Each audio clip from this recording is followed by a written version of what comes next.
Hello everyone and welcome to another Rosterfy webinar. Thank you very much for joining. Today's webinar is going to be focusing on digital first community and looking at citywide programs, increasing diversity within volunteering programs as well. So we did have a couple of guests scheduled for today. Very sadly, Katie, who was due to be joining us from Everton in the community, is unwell. So she's actually unable to join us today, which is a real shame. I will talk briefly about Everton in the community and some of the work that they've been doing on their volunteer programme. But what we will do is we'll book some time in to get Katie to join us again in the future when she's feeling a bit better. So for any Everton fans that might have joined, I'm sorry if that's disappointing. You'd have seen the news this week as well. They've launched a new stadium, and they've also decided to keep their existing stadium open to the women's team as well. So there's lots going on within Everton Football Club, and there's some amazing work that their volunteers are doing in the community that we can touch upon today as well. For those that haven't been to a session like this before, my name's Sam. I've been with Rosterfy for about 3 years now, one of the volunteering consultants within the team here at Rosterfy. And we also have Carl on the call with us today. Carl is joining us from Bradford 2025 City of Culture. We have had a couple of the Bradford team. So John joined us previously for a webinar to talk about diversity and the amount of work that Bradford have done partnering with local charities, local organisations, and the amount of different initiatives and schemes that they have in place to increase the diversity of their volunteer pool is really something quite special. So actually we thought we'd take some time to do another session with them and talk through some of the schemes and some of the successes they've had this year in a bit more detail, because there's so many great ideas that they've initiated within the last couple of years and have set Bradford's volunteer programme up really well for a successful kind of ongoing legacy scheme as well. We'll keep the session, I think we've booked it in for up to an hour. Without Katie, it's going to be a bit shorter than that. So most of our sessions tend to last sort of 20 to 30 minutes, and then we tend to leave some time as well for questions. So we'll do the same today. If you do have any questions, feel free to pop those in the chat.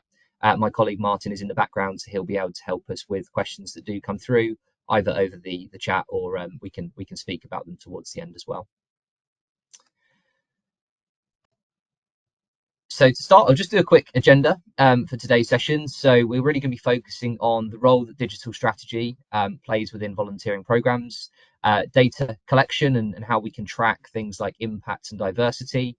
In Bradford's example, Bradford, for those that don't know, is one of, if not the most diverse places in the UK. And one thing that's been very, very important and a central pillar of their programme is to make their volunteering programme representative of the community. So they very much wanted the community to be involved in Bradford City of Culture. They very much wanted people to get involved and share with their friends, share experiences, connect with their community. And a big part of that is making sure that they've reached all of the different demographics that are representative in the wider Bradford population. So that's going to be a big focus today in terms of how they track that data and some of the schemes that they put in place to help increase and make sure that diversity hits the right metrics they were looking for. We'll talk about best practice and automations when it comes to volunteering initiatives.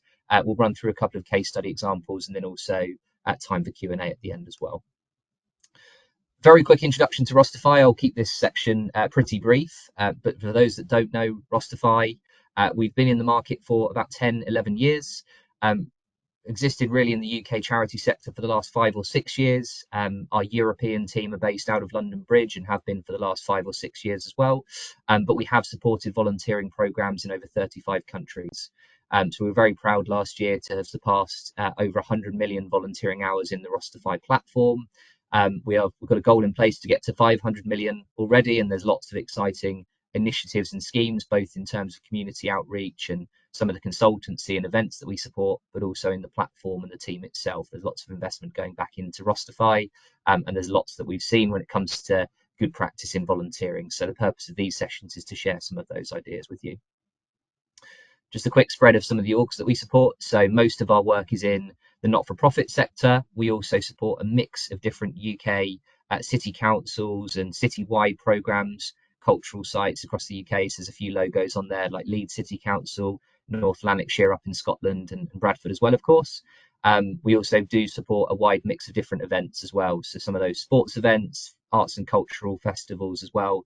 Anything that relies on volunteers, we generally are involved in. So we've seen lots of different flavours of programmes of all shapes and sizes and there isn't much that we haven't seen when it comes to volunteering.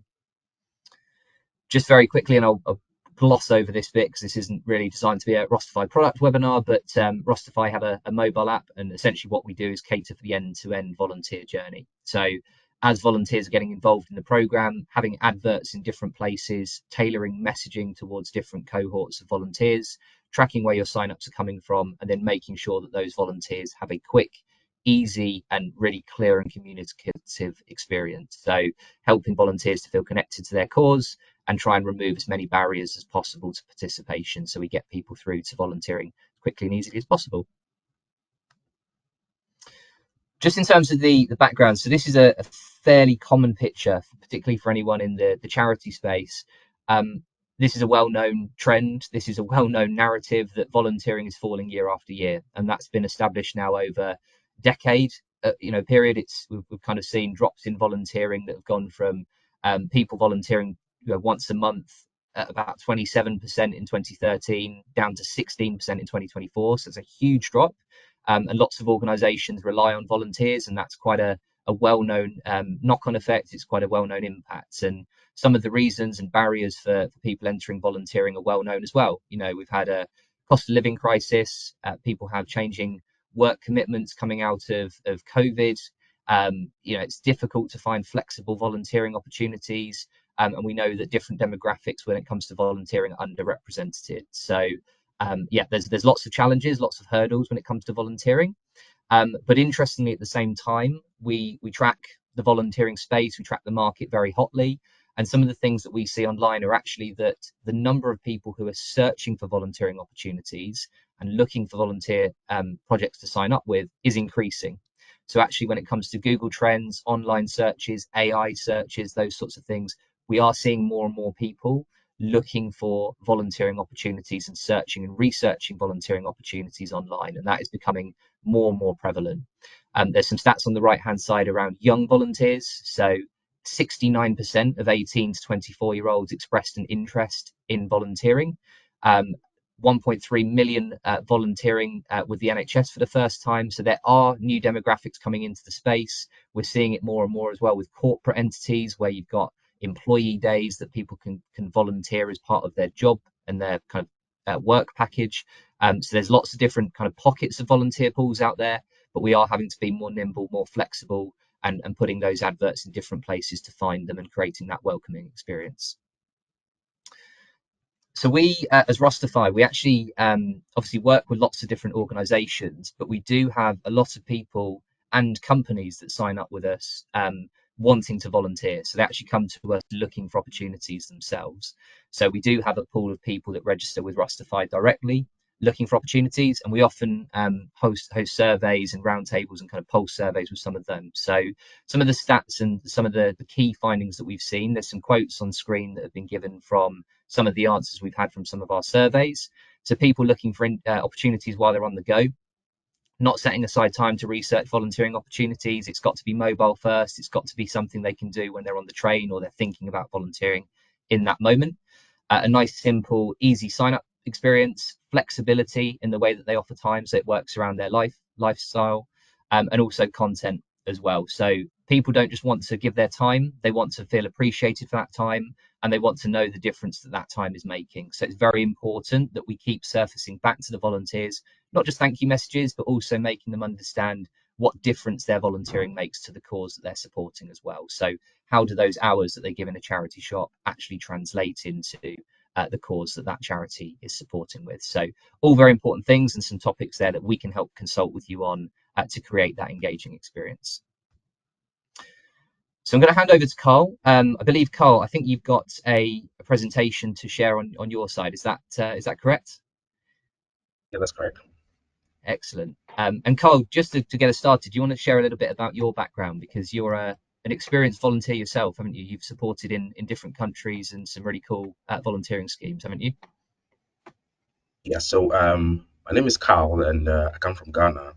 I hold an MSc degree in project planning management from the University of Bradford. I've worked in the project space for 9 years, and I used to actually manage volunteers to actually do project that has to do with plastic waste management in the environment. I moved to UK in 2023 as a student, and I currently work with Bradford 2025 as a volunteer program officer. As fancy as the name, the title sounds, my job role is to actually manage everything that has to do with the volunteers that will support in Bradford 2025 and beyond. Amazing. And you went to, I think when you moved to the UK, you went to Bradford University. Yes. I attended Yeah, University of Bradford. correct. And how did you get involved with the Bradford City of Culture? Was that just something you saw advertised, or? Yes, so I thought of volunteering after school, but then the first thing I saw was a job role, and I applied for the job role. And here I am going back for 2025 And here you since are. July this year. Excellent. Cool. And you're obviously going to talk to us a bit about Bradford and some of those great schemes that you've been launching. But how have you found the experience so far? You're midway through the culture year, right? So you've had events and lots of things going on. So how has it been so far? It's been amazing, to be honest, getting to work with thousands of people. What is amazing is how I try to remember their names, and I do remember all their names. What is also satisfying is actually the feedbacks that we actually get from volunteers, knowing that what we are doing is really making a huge impact. It means a lot, to be fair. Excellent. Perfect. Have you got the ability to share your screen, or do we need to give you Uh, access? Yeah, you've got that. It's just loading up, I think. so I do not Yeah, know we can what see I'm your screen now. okay. So Perfect. And we, I'm we just did gonna this start. webinar with John, who is Yes, part of the Bradford team as well. And that was a couple of months ago. And I've seen yes. obviously the year of culture is kind of evolved. We're halfway through it now. And I know that some of the data that John presented is now out of date. So I'm really keen to see what's happened since, because I know those volunteer numbers keep growing, and you've got a real hot eye on the different demographics and stuff. So yeah, over to you, Carl. Really looking forward to hearing a bit more about this. Yes. So can you see my screen now? We Okay, can, yeah. so I'm going to build on what John actually did the last time. So I'm going to start by talking about a little bit about Bradford 2025 and why digital strategies is important to us, the tools that we use to power our program. I mean, how Rosterfy is supporting us with our strategy, where we are at the moment, as some said. So I would actually get to explain much more how we are bridging the digital divide because we know there's a gap naturally, and how we are building legacy beyond 2025. So Bradford is actually the fourth UK city of culture. So in May 2022, Bradford was announced as the fourth city of culture, uh, contending cities like Southampton and four other major cities. Uh, so Bradford 2025 was created as a flagship organization to implement this project throughout the whole of 2025. And what it means is that we would actually feature over 1,000 new performances all across the district. So this is actually the first time we're having a city of culture that is covering a whole district, not just a city. So what this also means is that we hope this would actually bring an estimated 7,000 new jobs, a target of 15.5 million visitors. Ideally, prior to 2025, we know that we get around 12.5. So we hope to actually use City of Culture to actually build on that. We also forecast an economic impact of about 389 million plus, which we would actually measure right after. We also hope to involve at least 40,000 children throughout the whole project, and I can report that we've actually reached literally every school in Bradford. This is actually the one that I will be focusing on. So our hope is to recruit 3,780 volunteers. I'll actually do a breakdown in my next slide. This is something that we hope to actually measure it well, the pride and perception. So we hope the city of culture actually changes and brings a lot of pride and changes the perception of the way people see Bradford. So I would want to talk about why digital strategy is important to Bradford. So Bradford is actually very diverse and has different people from different backgrounds, different ages. Bradford has been announced as a city of sanctuary, So what this means is that Bradford actually welcomes people and allowed them to settle in well. In order for us to capture the whole district, we needed to actually use the concept of a digital strategy. Because we will also be organizing over 1,000 events in different capacities, we need to eliminate the use of papers and Excel sheets and all that. So we had to actually develop concept of using a digital strategy with a target of recruiting 1,780 regular volunteers. These are volunteers that will be supporting us with our project every day, and 2,000 corporate volunteers. So these corporate volunteers will be helping us with other organizations. So volunteers who have corporate organizations who have volunteering as part of their company policies can actually take advantage of the 2,000 corporate volunteer group. So there was a need for us to actually use digital, involve uh, the digital concept in managing our program.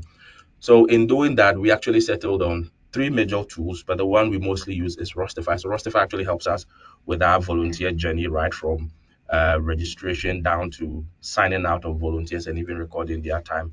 Airtable is just what we use to actually extract data from producers and get opportunities out of them. Telegram is just for us to actually be closer to the volunteers online. Now, so how Rustify is actually supporting our digital strategy. So and um, seamless registration, onboarding, and deployment. So before we onboard a volunteer, the volunteer has to actually register on the system. So Rustify is helping us actually get volunteers registered. It is just a matter of sending the web link or just creating a QR code where volunteers can scan, put in their details, and they are part of it. Now, after registering, there's a need for volunteers to be onboarded for safety reasons. So Rosterf actually helps us create checkpoint where volunteers can actually fill in their diversity, equality, and inclusion information. Then after filling this form, they now move to the last checkpoint, which is selecting a date for induction. After attending induction, then they become a full volunteer that becomes part of the Bradford 2025 family. Then Rustify also helps us with deployment. How it does help us is with deployment is we get to upload all this information, all the opportunities that we have on Rustify. Volunteers actually apply for it. We get to see the volunteers that are applying. We have a sign in that we actually share with duty managers or producers that they can actually use to manage volunteers on site. So before volunteers get to site, the duty managers know who they're expecting. It's also supporting us with real time impact tracking.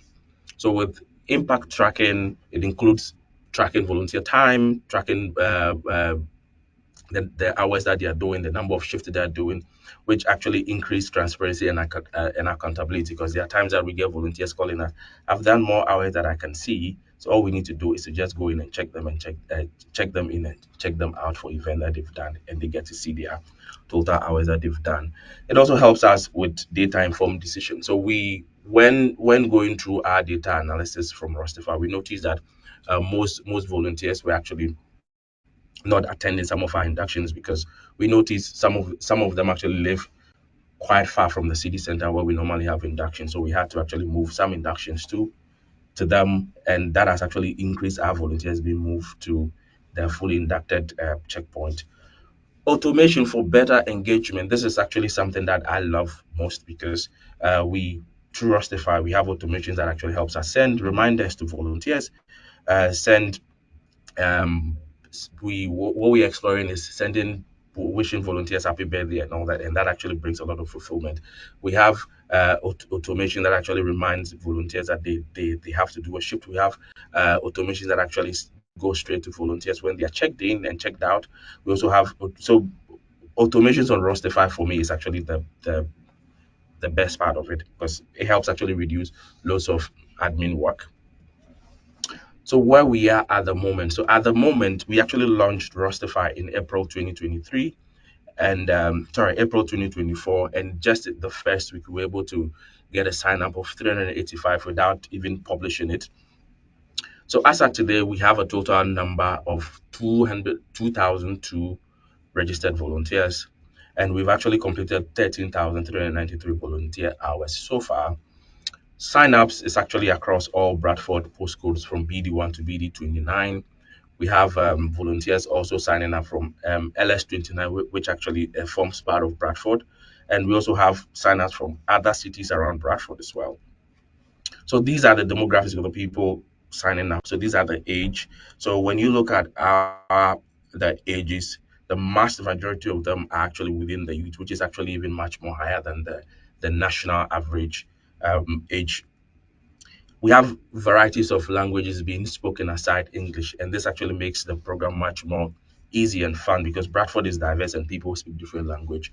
So volunteers actually speak. So when volunteers speaks different language, it is easy for them to connect with the audiences or guests as well, which actually increase our guest welcome experience. We are also trying to take advantage of this language pool to also learn other languages as well, which is actually a skill that is needed for everybody. So we also have international sign-ups from US, Italy, Canada, Ethiopia, and Algeria. Now that schools, a new academic year will start in September, we have sign-ups from other countries like Ghana and Nigeria because they would be joining and they are keen to actually join our program. Our international signups. We had someone coming from flying from Italy to attend some of our shift. That is our previous shift last year. We are expecting two people from Canada to join us in summer to be able to experience Bradford 2025, not just as a guest but as volunteers as well. So I mentioned earlier that this is how it is helping us. So for data informed decisions, at some point we noticed that when you look at this curve, blue is for male and light, like deep blue is for male and light blue is for female. We noticed that females were recruiting more females than males. So what we did was we had to actually tailor our recruitment and focus on or partner with organizations, local organizations that are fully that have to objectives to promote male health. And what we did was we actually introduced our program to them. They were interested and they signed up and they do a lot of.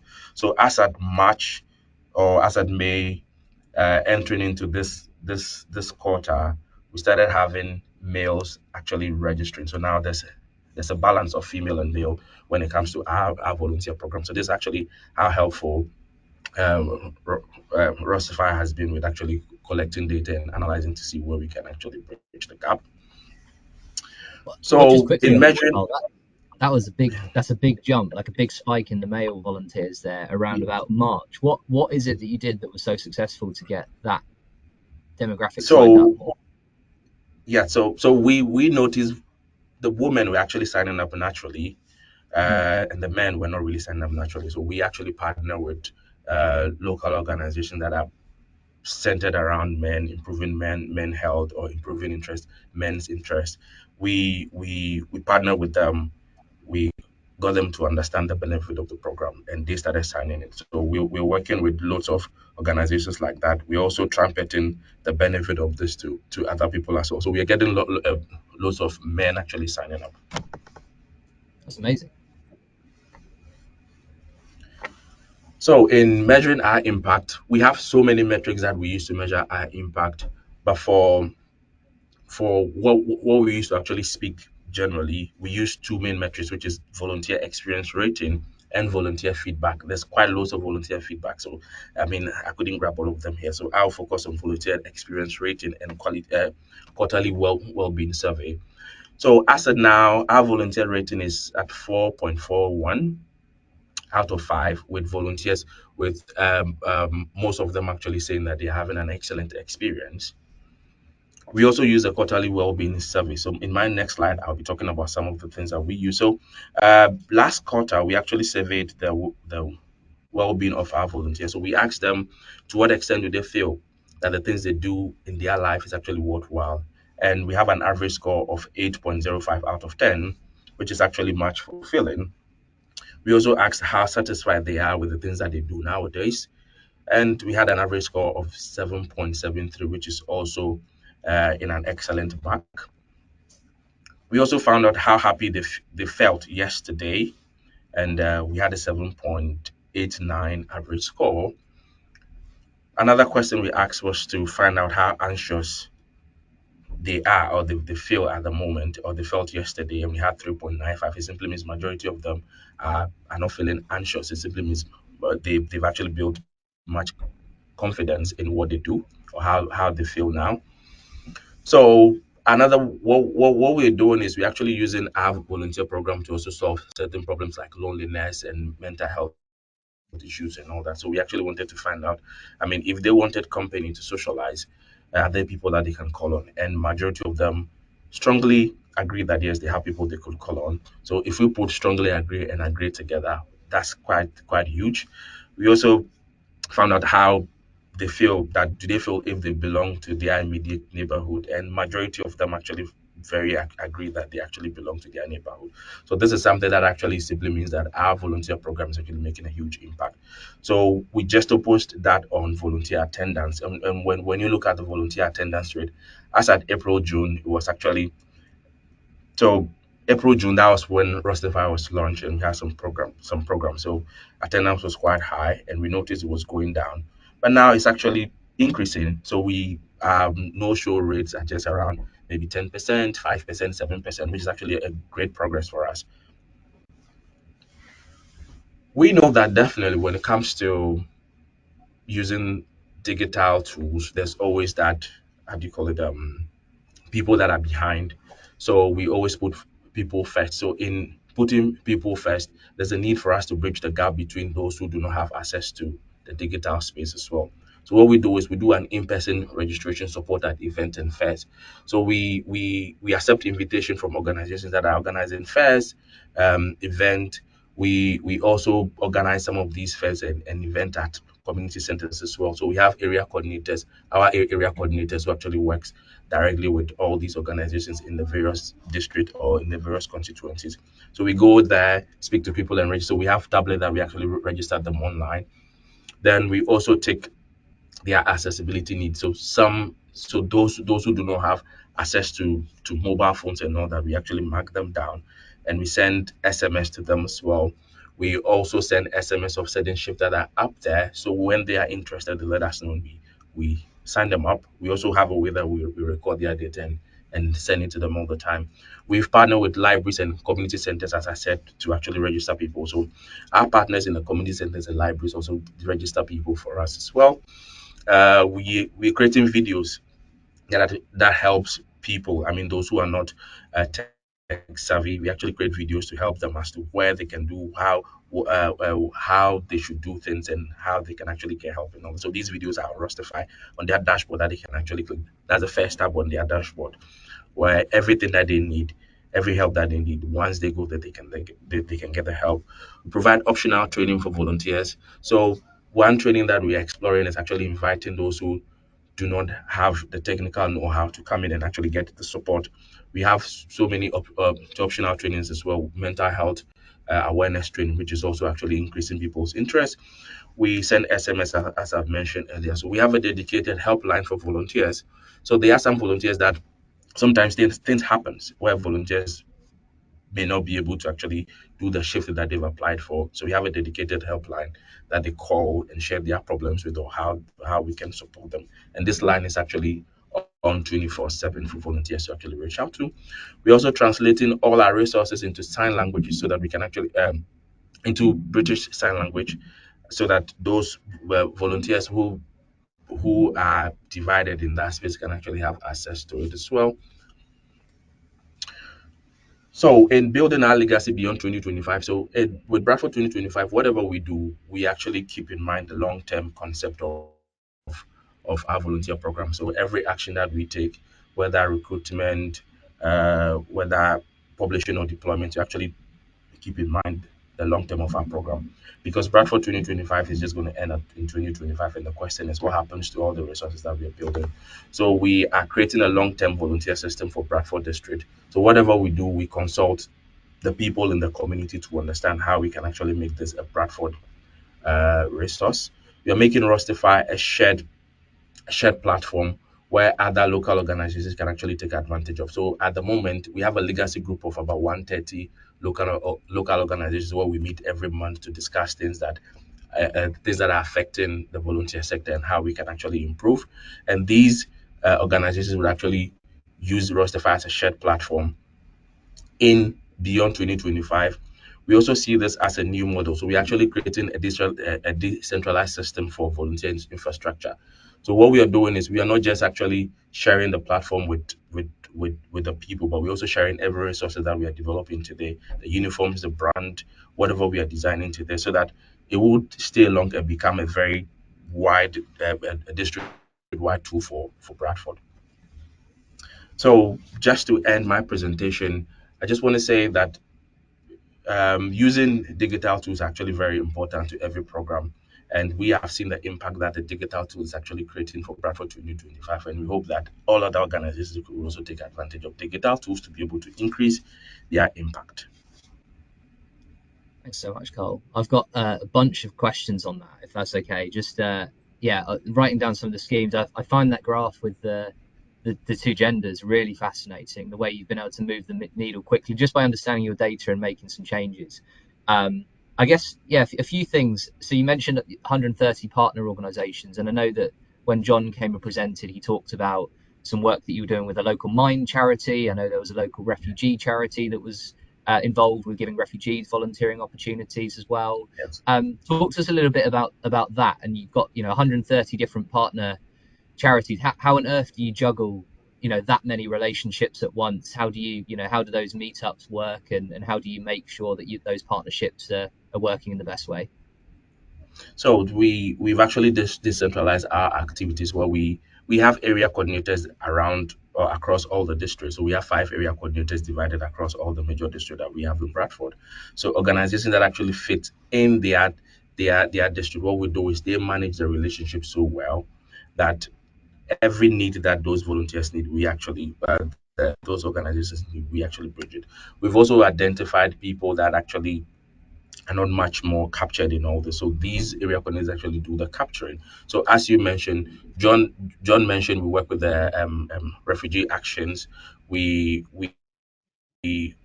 what we have is we have resources that actually increase their interest in our program. So for refugees, for instance, we provide references to them when they are going for their UKVI interviews and meetings as well. So that actually increases their interest for them to be able to. And looking at the kind of opportunities that we provide, these opportunities actually bridge the skill gap, and also increase their build their capacity. So since refugees are not allowed to work, they take advantage of these programs to build their skills and their competence.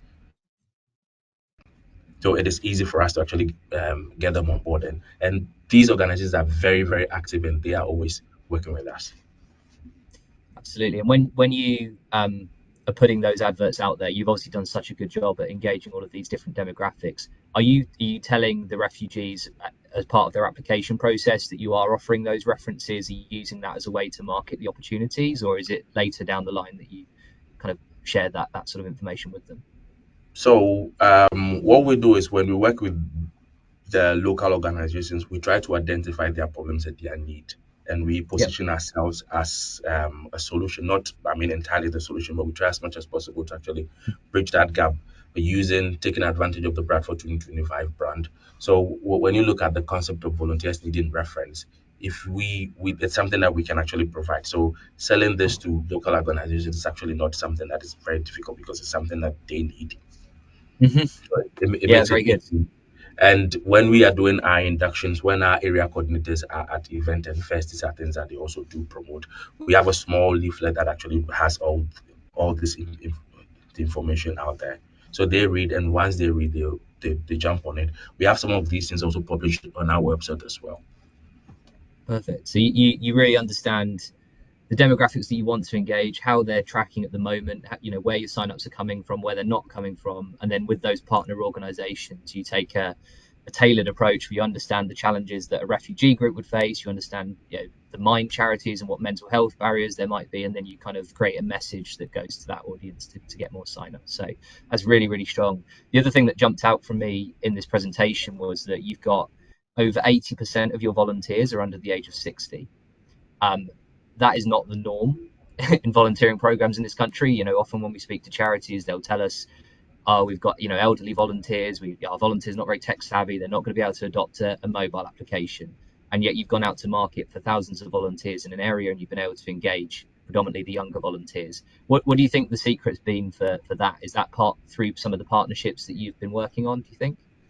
Yeah, so Bradford is actually considered the one of the youngest city in UK, and let me be honest, well, one of the youngest district in UK.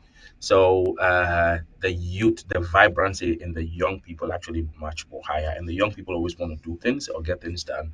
So that is something that we also do take advantage of.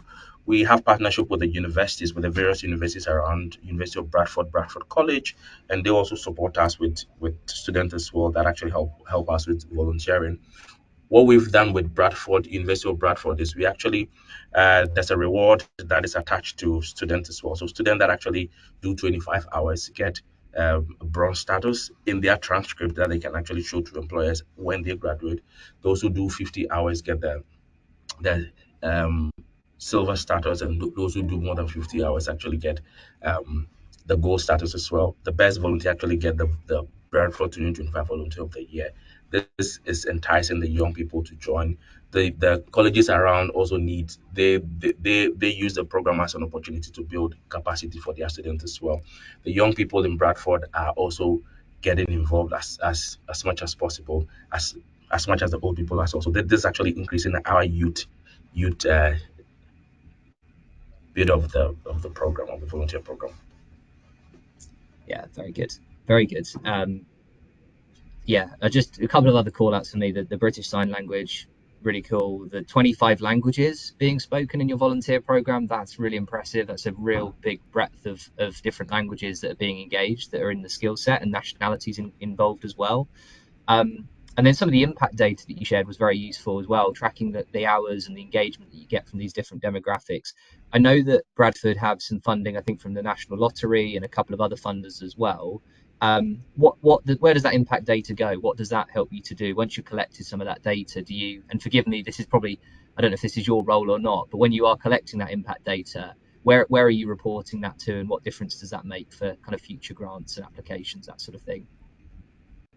Yeah. So when we share this data, when we work out this data, we actually share this data with our funders and stakeholders as well. This actually helps. First, this actually helps us actually improve our program as well. Secondly, this also helps.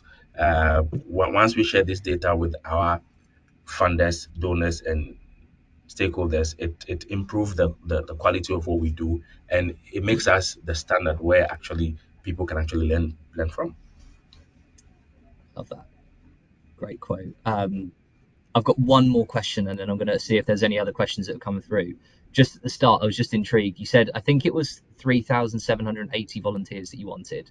It just sounded Yes. like a very specific number. I just wondered how you calculated that number, where that had come from. Um, to Do you be know? honest, I've actually tried to wrap my head around it. To be fair, to understand where that is actually coming from, with actually giving an exact of 3,870, but I've not been able to crack down how that number came from. Yeah. But what I know is we've actually, as of today, we've actually met that 1,870 target, and we are also on the verge of hitting the 2,000 corporate volunteer target. Amazing. So you've got lots of corporates involved as well, because that wasn't in some of your data. Yes. You've got lots of, and are they local Bradford-based companies, or are they nationwide companies, or are they a bit of both? So what I know is I do not manage that relationship, but what I know is majority of them are local businesses Yep, in Bradford. amazing. That's excellent. Thank you very much for that, Carl. It's super useful.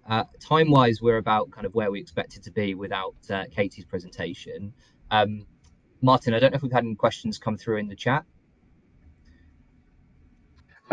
We haven't got any questions. You've rattled through quite a number of questions yourself, Sam. I think I really enjoyed your presentation, Carl. I think you've got some valuable insights there. Most of it leveraged around data. To me, that's the seems to be the cornerstone there. If you've got your if you have a digital solution in the background that's allowing you to gather the information that you need, you can then leverage that to reach communities or identify gaps in your program. I think the graph that you brought up, the one with the male volunteers flatlining along, then suddenly spiking up, that's because you identified that there was a need there, that there was an opportunity, and clearly there's an appetite. I suppose what I'd be frustrated that whole time that there was an appetite for that. What a shame that we didn't get on that quicker and understood they could join. But I'm glad that you have done, and yeah, I just want to thank you for being open as well with the information that you've collected. It's an absolute joy to work with your organisation and you and John. It's an absolute pleasure for me to actually join as well. I mean, to be honest, with what I do, I work directly with Rosterfy, and trust me, it actually makes my life easy. And Well, so we don't have any questions, Sam. I will say just to finish up is that we have these recorded, so we will send them to everybody. And if you do want to share it with any of your colleagues, you can do that. And within, I think, normally around about 24 hours, it's available on our website to be able to view on demand as well. So we have that. I want to thank everybody for attending, and obviously Carl, our speaker, and Sam supporting him. And hopefully we see Katie from Everton in the community in an upcoming webinar. We do have a couple of webinars coming up, so please look at Rosterfy events page. You just go on our website and it's very clear. It's just in the top menu at the top, just events and webinars, and you'll see what else we've got coming up very, very soon. I know that we have a digital transformation webinar with a wonderful blogger, volunteer advocate called Victoria, and she's absolutely smashing, and she's going to do a presentation with us. But that's not until July. I've got plenty of time to book yourself onto that one. But yeah, that's it from us. Thank you very much. Have a lovely day. Thanks so much, Carl. Speak to you soon. Thank you. Bye.